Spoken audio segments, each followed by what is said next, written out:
банк центр кредиттен автокредит алған болсаңыз, 14 күннің ішінде каскосын қайтарып алуға болады. Әркімнен әртүрлі сумма ұстап отырады. Негізі орташа есеппен қарайтын болсақ, анализдерге сүйене. Машинаны 6 миллионға алатын болсаңыз, сізден 600 мың теңге страховка ұстауы мүмкін каскоға деп.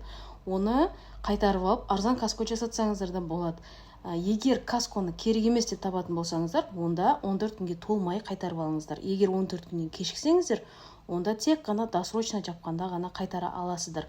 Бұрын бізде банк центр кредит, автокредитті тек қана досрочно жапқанда қайтаратын еді.